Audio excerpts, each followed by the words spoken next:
বাঁচবো আর কয়দিন, থাকেন না নিজে ভালো, অন্যকে একটু ভালো রাখেন। বিশ্বাস করেন, অন্যকে ভালো রেখে আপনি এখান থেকে যে ভালোটা থাকতে পারবেন, অন্যের চোখে পানি এনে দিয়ে সে ভালোটা আপনি থাকতে পারবেন না।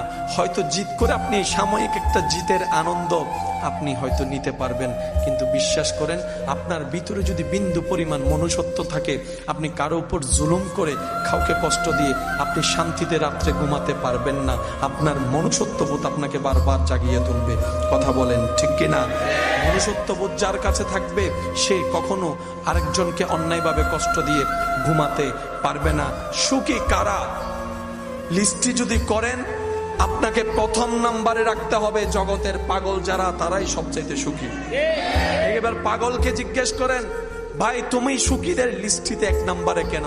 সবাই তো হাসে, সবার হাসির মধ্যে কেমন যেন একটু ফরমালিন অভিনয়ের ভাব আছে, কিন্তু পাগল যখন হাসে দেখতে এত চমৎকার লাগে, মনে হয় যেন তার মনের আনন্দের হাসিটা তার চেহারাই দেখা যাচ্ছে।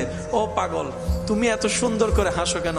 পাগল হয়তো এটাই বলবে, আমি কারো সামনেও থাকি না, আমি কারো পিছনেও থাকি না, না পাইলে আফসোস করি না, পাইলে রব যা দয়া করে সেটার উপর সন্তুষ্টি থেকে আমি খেতে শুরু করি।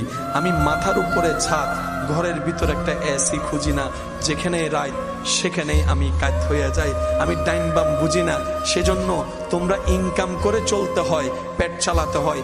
আমি পাগলের কোনো ইনকাম নাই, চাকরি ব্যবসা নাই, কিন্তু একজন রব যে আছে, ওই রাজ্জাকে আমাকে টাইমে খাওয়ার ব্যবস্থা করে দিচ্ছে। সুবহানাল্লাহ।